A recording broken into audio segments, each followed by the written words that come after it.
نوای قرآن جانم فدای قرآن، این گوهر جهانی باشد برای قرآن، باشد برای قرآن. درسی که درس دین است، شیرین و دلنشین است. درسی که درس دین است، شیرین و دلنشین است. إن الحمد لله نحمده ونستعينه ونستغفره ونعوذ بالله من شرور أنفسنا ومن سيئات أعمالنا، من يهده الله فلا مضل له ومن يضلل فلا هادي له، وأشهد أن لا إله إلا الله وحده لا شريك له، وأشهد أن محمدا عبده ورسوله. أما بعد، فإن أصدق الحديث كتاب الله، وأصدق الهدي هدي محمد صلى الله عليه وسلم، وشر الأمور محدثاتها وكل محدثة بدعة وكل بدعة ضلالة. أعوذ بالله من الشيطان الرجيم. بسم الله الرحمن الرحيم. ولله على الناس حج البيت من استطاع إليه سبيلا فمن كفر فإن الله غني عن العالمين. وعن ابن عمر رضي الله عنه أن النبي صلى الله عليه وسلم بني الإسلام على 5 وذكر منها وحج البيت من استطاع إليه سبيلا.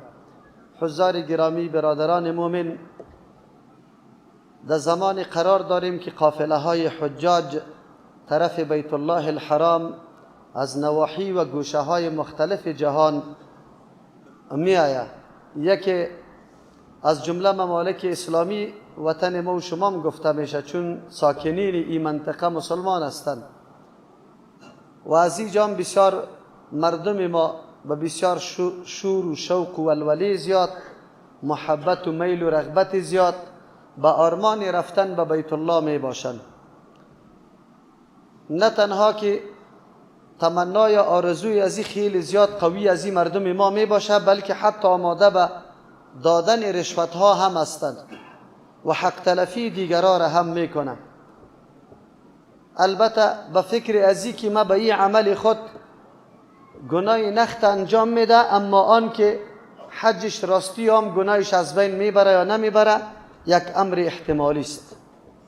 میخواهیم یک چند جمعه در مورد مسائل مهم حج و فلسفه و راز و مصلحتی که در عبادت حج الله متعال گذاشته در این مورد بیان کنیم تا ملت ما بدانه که سفر حج کدام سفر میگه، با کدام آداب و طرز ادا شود. آیا محض رفتن به بیت الله کفایت میکنه؟ آیا به محض که پس مردم ما را استقبال بکنه با گلها، با انداختن گلها در گردنا و با بدرقه موترای زیاد، امی کفایت میکنه برای قبولیت حج؟ یا قبولیت حج شرایط و آداب داره؟ از امو خاطر ملت ما زمان در حج میروند، شما باور به الله متعال بکنه که حتی مقصد حجم نمیدانه، اما خوش به ایسته که در پیش مردم برش حاجی گفته شود. از امو خاطر مناسب است و ضروری است که شرایط رفتن حج و چی اهمیتی داره حج ای بری مردم واضح شود.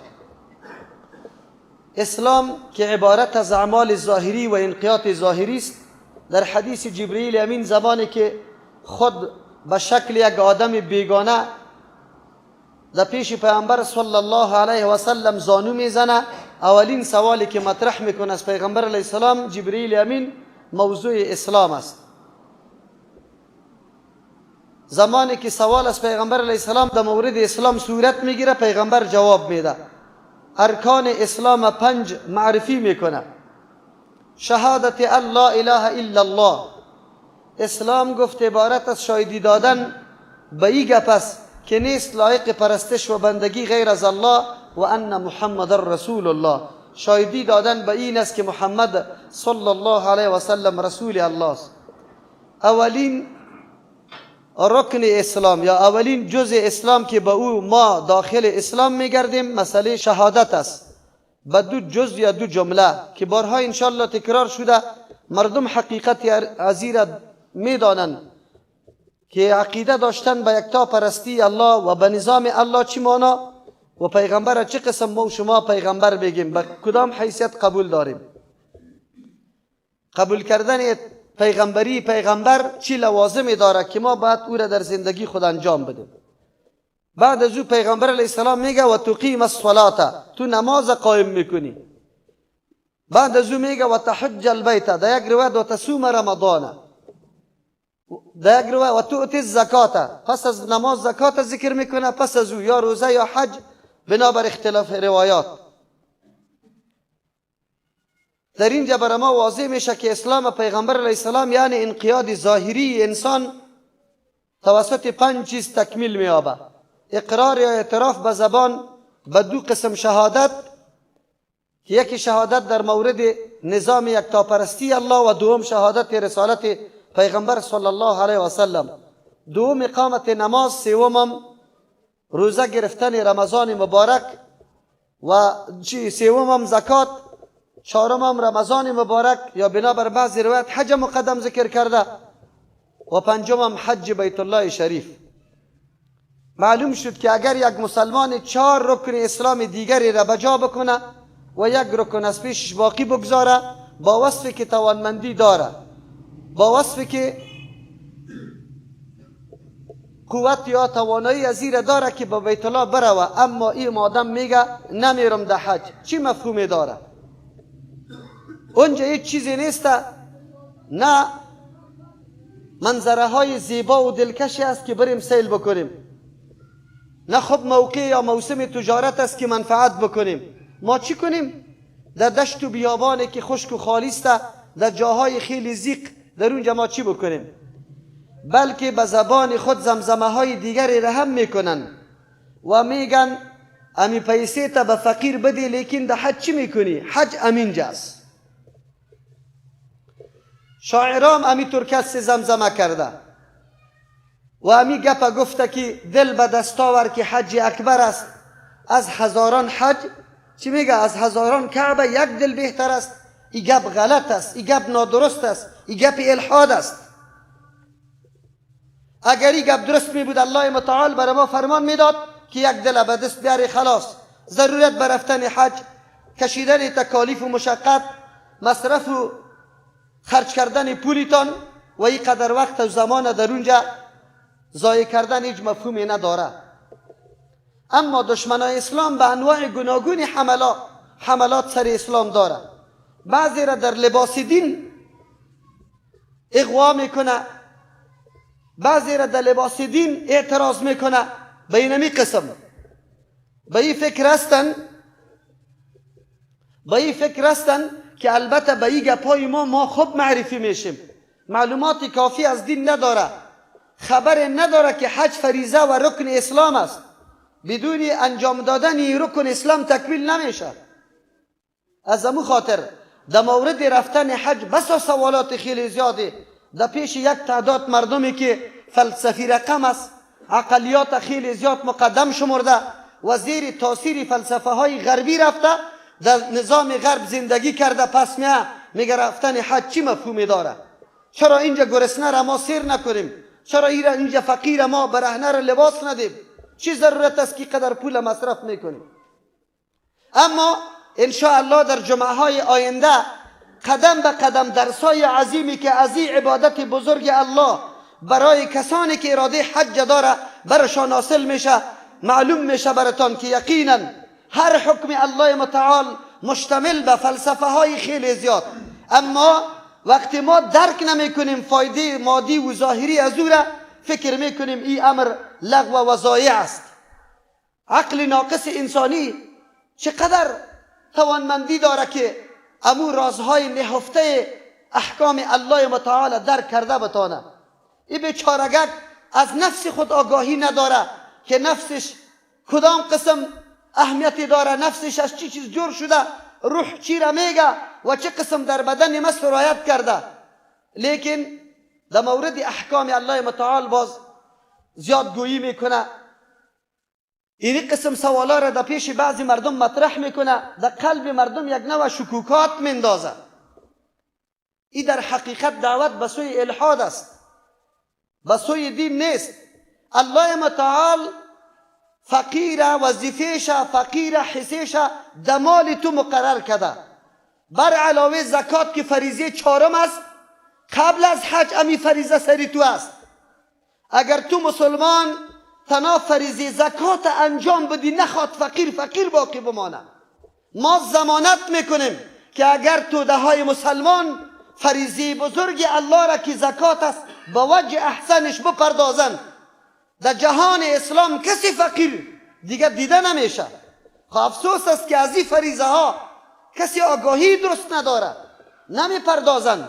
بر علاوه فریضه الله متعال در قرآن کریم در یک آیت نه به صدها آیت برای ترغیب فقرا و مساکین آیات را روان کرده، ما را تشویق کرده. الله متعال بر ما میفرمه که یک دانه تان به 10 چند، به 700 چند، بلکه از او کده بالاتر نمو میکنه به نزد الله متعال زمانی که ما نفقه میکنیم بالای فقرا و غربا. اما حج جایگاه خود داره. یک کسی گفته نمیتونه که به جای ازی که من نماز بخوانم 15 دقیقه وقتی خود دیش بگیرم، برو من 15 دقیقه 1000 افغانی کمایی میکنم، امی 1000 افغانی را به فقیر میدم، این کاری خوب است. هر حکم الله متعال برای خود جایگاه داره، برای خود ثمره داره. هر نماز جمعه که ما و شما میایم ثمراتی از این خیلی زیاد است. شما میبینید که در یک روز جمعه چقدر قلبتان تجدید ایمان میکنه، تجدید غیرت میکنه، تجدید معرفت الله را میکنه. به یک جمع شدن، به یک دیدن برادر مسلمانت چقدر جرأت عبادت برای تو پیدا میشه. اما درک حقیقت ها و این اسرار پنهان این وظیفه انسانان است. مومن وقتی عقیده به الله کرد و الله را حکیم دانست، یک صفت الله حکیم است. حکیم ذاتی را میگه که هیچ کارش به مصلحت نیست. چطور شده میتونه که الله متعال فرمان امری را بکنه، فریضه را بر ما بگوید که هیچ فایده نداشته باشد؟ الحمدلله در جامعه ما به او پیمانه سر و صدا نشده، اما در دیگه مملکت ها این سر و صداها خیلی زیاد است. در این مورد مناظره ها میشه. طواف چی مفهوم داره؟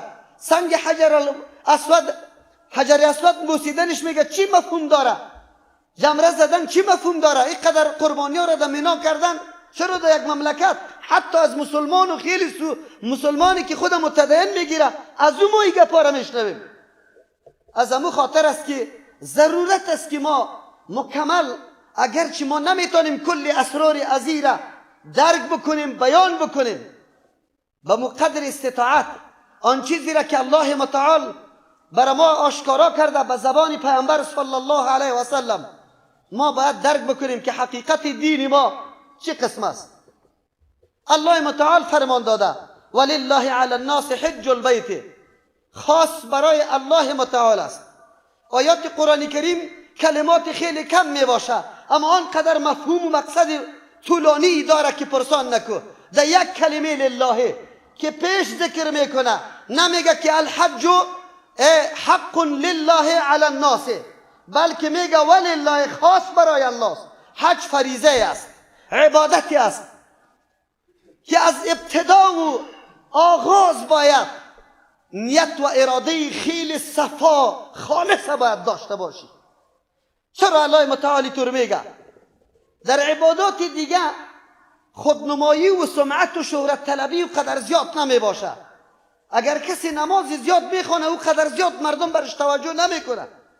اگر کسی خوب روزه میگیره، اگر کسی زکات میده، اما حج عبادتی است که امروز به تأسف ملت ما مبدل به سمعت و ریاکاری کرده. امروز حقیقت حج گم شده.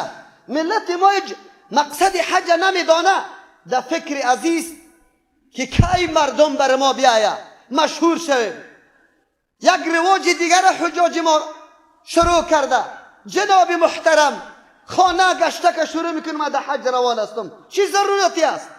اگر دین کسی سری تو است، اگر قرضی کسی سری تو است، اگر حقی کسی را گرفته ای و پنهان برو برش اعتراف بکو حقی تخوردم بگی. چرا خود شهرت میدی؟ میمان نوازی ها شروع میشه. فلانی حج میره، فلانی حج میره.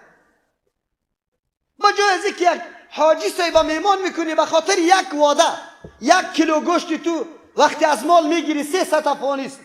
اگر ما به یک حاجی 100 نفر 1000 نفر اقاربش هستیم 300 افغانی 300,000 افغانی میشه. یک حاجی دیگر امروز روان کرده میتونیم برای ادای فریضه حج. چرا نمیکنیم؟ در این جانبم خودنمایی، در این جانبم به جز از اینکه نعوذ بالله خود نشان بده، در اون جانبم به الله قسم یقینا عبادت خالصانه را برای الله انجام دادن بسیار امر دشوار است، خیلی زیاد دشوار است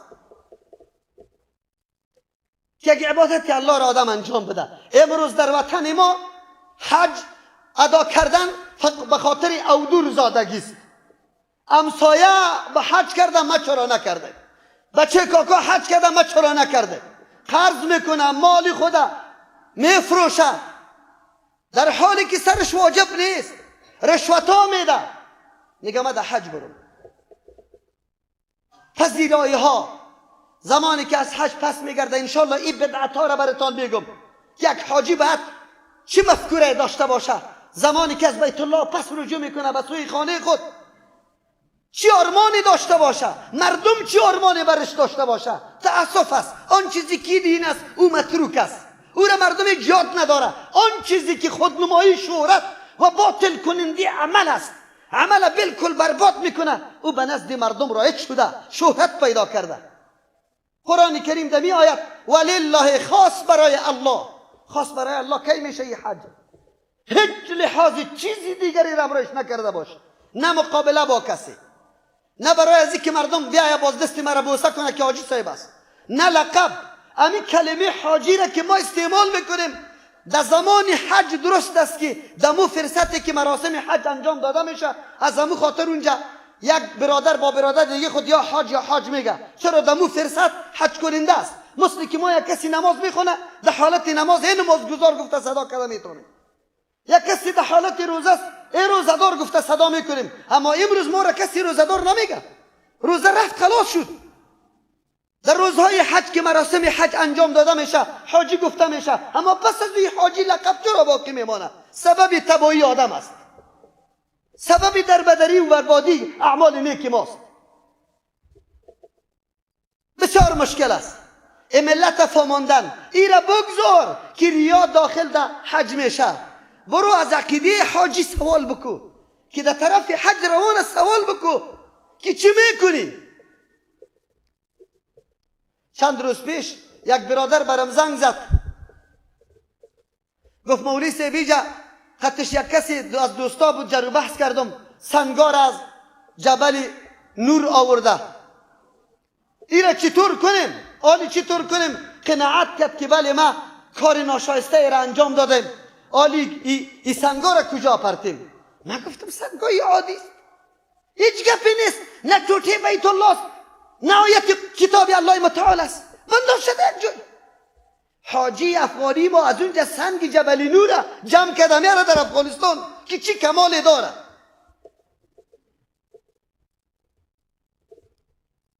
عجیب است. الله رحم بکنه سری اومد. چرا ما خود نمیفهمانیم؟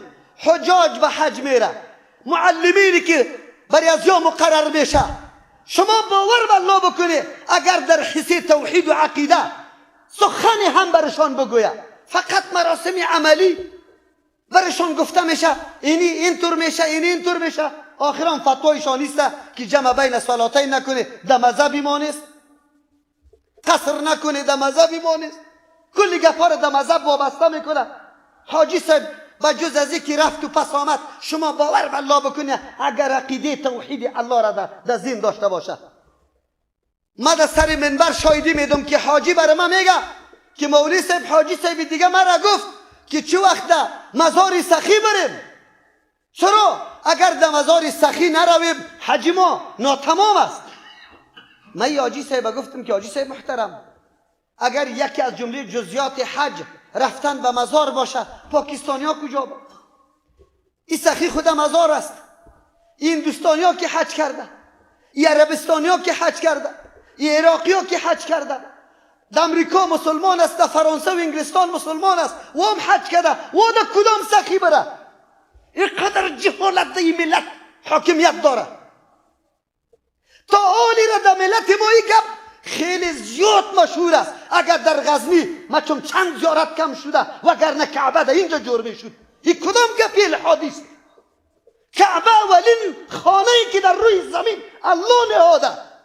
خانه کعبه به خاطر جمع شدن قبرای اولیا جور نشده. خانه کعبه اولین خانه است که الله در دنیا برای عبادت خود نهاده. این ملت کدام طرف سوق است، کدام طرف روان است؟ چی میکنه؟ دین الله را یاد داره، الله را میشناسه. عالم امی منطقه میخیزه به مجمعه بزرگی که ملاها آجیان نشسته است. امی مسلمانای نعوذ بالله دور از مجلس و دور از مسلمانای متدین بی غیرت برش نشسته است. او میگه عرش زمین غزنی از عرش کده بالاتر مرتبه و مقام داره. مردم پشت ما را بگیره، مردم علیه ما تفنگ بالا کنه، ولی کسی که از منبر رسول الله صلی الله علیه وسلم این سخنی غلط و نادرست میگه، یک نفر در مقابلش ملا و عالم هم نمیخیزه. میگه از زمین غزنه زمین عرش کده بهتر است. وجهش چرا؟ قولی کیست؟ مولانا سیبی روم گفته. مولانا سیبی روم پیغمبر. وجهش چی گفته؟ سرزمین غزنی سرزمین اولیاست، اونجا خیلی اولیاست. او بدبخت، او بیدین، اگر تو دین داشته باشی از محمد رسول الله صلی الله علیه و سلم کرده شخصیت بزرگ دیگری است. در پالوی پیغمبر که در مدینه دفن شده سید الشهدا حمزه به هزاران صحابه بزرگ است. از تو ملای نو ملا سوال میکنم که تو را به الله قسم 1000 ولی تجمع کده یک صحابی میرسد؟ اما این مردم گنگ برش نشسته است، کسی سخنی هم نمیگه. چی وطنی است؟ 1000 جای بیا لنگیت سفید که بالا شده سر منبر. خو یک گپ بزن، یک گپ دم ابتدا بگو یهودی آمده، نصرانی آمده، وهابی آمده. کلمه وهابی را بگو مردم در بغل تو را میگیره. متوجه سخن نیستند که چی میگه. در سر منبر رسول الله صلی الله علیه و سلم این گپا گفته میشه. ما از کی گله بکنیم؟ حاجی صاحبی ما میره در عربستان، میره یک نماز در حرم، در مسجد حرم یک لک نماز است. اما این حاجی صاحبی ما توسط مولا صاحب در اینجا پیچکاری شده که وش کنی اونجا نروی، نماز پشت از ما نخوانی به خاطر که وهابی است. آجای شما میره در عمارا نماز خود خوانده رایست. الله متعال بعد از مصرف گزاف، بعد از این قدر مشقت و تکلیف از امو ثوابم محروم کرد شد. پس میه افتخارم میکنه یک نماز در حرم نخوندم. کجا میخوندی حاجی صاحب؟ نه کلش وهابی بود، من در عماره خود میخوندم. این حالت ماست. در روز قیامت که الله متعال از این مردم سوال بکنه که میلیاردها مردم در اینجا نماز میخوند، عبادت میکرد، کلی از یا نامسلمان بود، یک شما 4 نفر مرید یک پیر، مرید یک صوفی، امی تو مسلمان بودی خلاص، یک تو جنتی بودی خلاص. آخر امی عقل کدام طرف میره؟ امی عقل ما کدام طرف میره؟ امی حاجی صاحبای ما بیچارگک که میره موجه لا اقل امی قدر خود درک بکنه. یک خواهر ما در عمره میگفتم که خواهر احرام بسته کردی، حالی ای تو نقاب زده نمیشه. مصری که برای مرد سر پټ کردن پنهان کردن نادرست است، برای زن ای طور نقاب زدن پیغمبر علیه السلام خود صراحتا حدیث فرموده ولا تنتقب المرأة، زن نقاب نکنه، این ممنوع است. برو سر مقار شد، فکر میکرد که البته روی مرسه میکنه. در اونجا که یک روز دیگه الحمدلله در حرم روبرو شدیم، شوهرشان بود.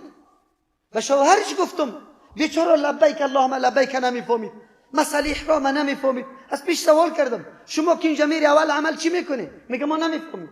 چطور عمره آمدی؟ خیر. بعد از او رو برو شدن، گفت مولوی بسیار بخشش باشه، ما از چندین مولای جا سوال کردیم، راستی همونطور گپ بوده. ما گفتم ما چی میگفتم براتون؟ خب شما مردم افغانستان هستی که نه آیت قرآن میشنوی نه حدیث پیامبر، هیچ گپ نزدتان بگو قناعت بخش نیست تا که امون مولایی که خلاصه را خوانده اون امو براتون بگوی باز یقینیتان پیدا میشه، دیگه باورهایتان مکمل نیست. ولی همینطور هم کردتان. ما همینطور حالت ها داریم. ای ملت، دل آدم اینقدر زیاد درد میکنه. مولوی صاحب مصطفی فعلا هم همینجا وجود داره. یک مرتبه در معلمی رفته، بگو امو ریش سفیده که میگفتی که بریم ریش سفید در عرفات استاده شدن فرض است، بدون استاده شدن در عرفات قطعا حج نمیشه. گفت برو حج خدا بکن، مرا چی کار داری؟ قرار خیمه افتاده بود نمیرفت. این ملت است، این مردم است. پدر در حج میره، بدو است. بچه ها یک ماه پیش خیرت است تا پاکستان دویده، الکی تسبیح را برابر کنیم، الکی آبی زمزم برابر کنیم، آبی زمزم خوب میاره، الکی جای نماز برابر کنیم. پدریتان برش بفهمان که چی قسم حج بکنه. پشتی گپا ندو، پشتی گپ بدو که پدر چی قسم حج بکنه، پرسان کو. او حج طور یک فریضه است که یقینا چون امی آدم که بالکل خوانده باشه، فهمیده و چالاک آدم هم باشه، بس اوقات خطا میشه. اگر رفیقی درست نداشته باشه، نفری درست نداشته باشه. شما باور به الله بکنید، حکومت سعودی از هر مملکت شاگردای جامعه را از پوهنتونا را موظف میکنه که بره حاجای وطن خود راهنمایی کنه، خدمتشان بکنه.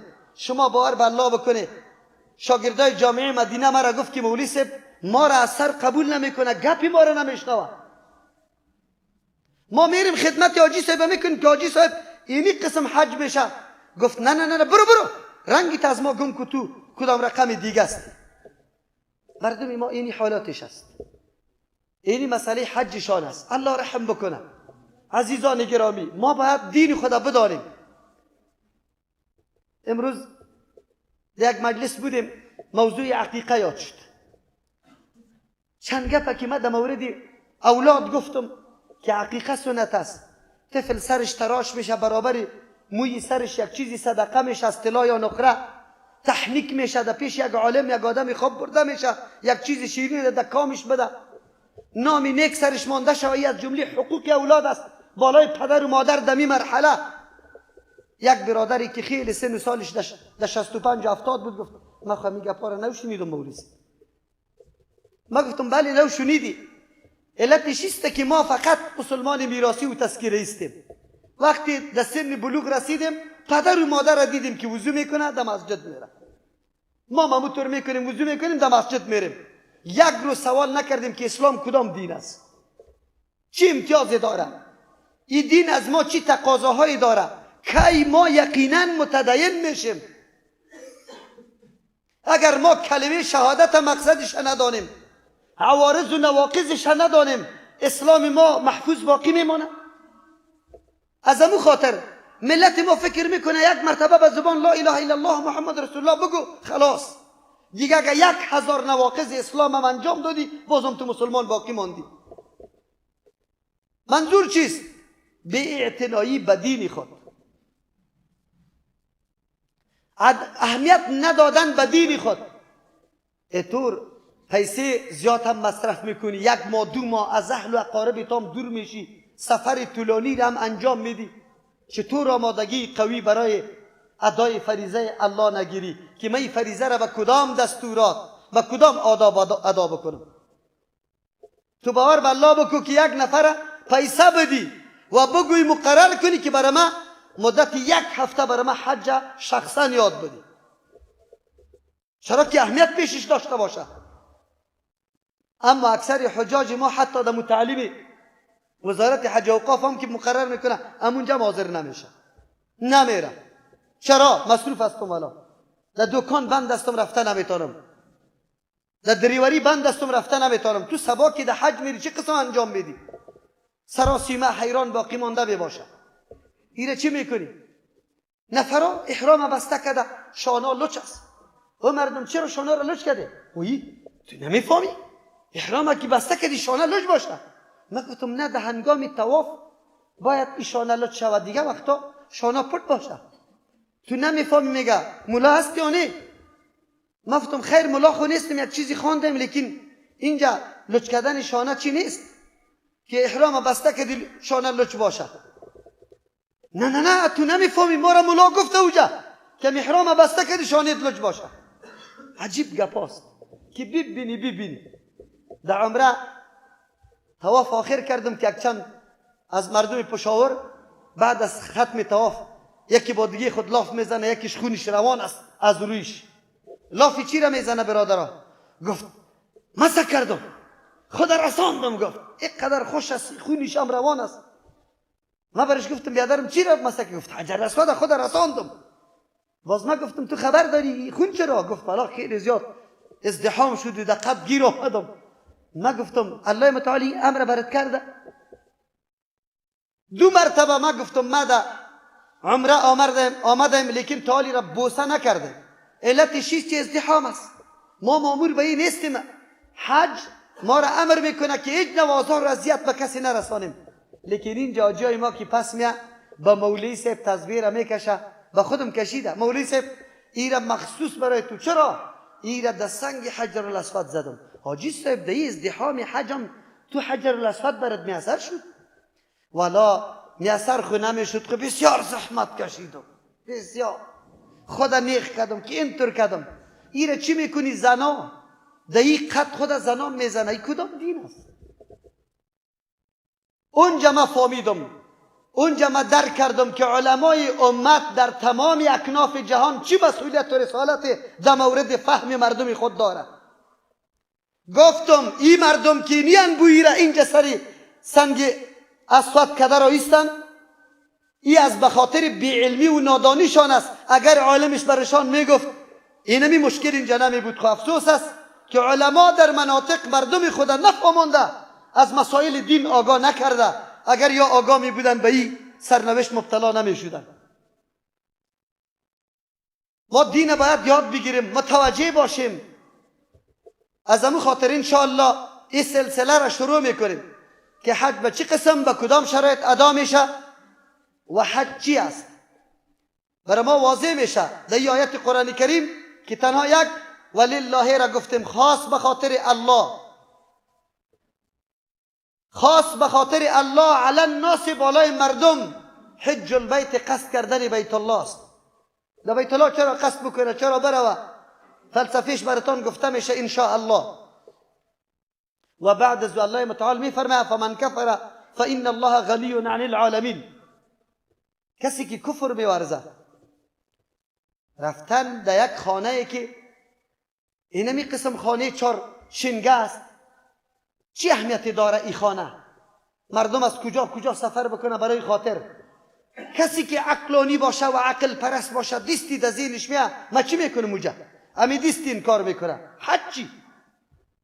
الله متعال در یک نکته جواب میگه و من کفر فإن الله غنی عن العالمین. اگر کسی انکار میکنه، فرمان الله را در عقل خود قرار میده و مطابق عقل خود رد میکنه، نمیپذیره. الله از مخلوقات خود بی حاجت است، هیچ نوع حاجتی نداره. اگر کل مخلوق فرمان برداری الله را بکنه، در نظام الله، در دربار الله زیادت نمیاد.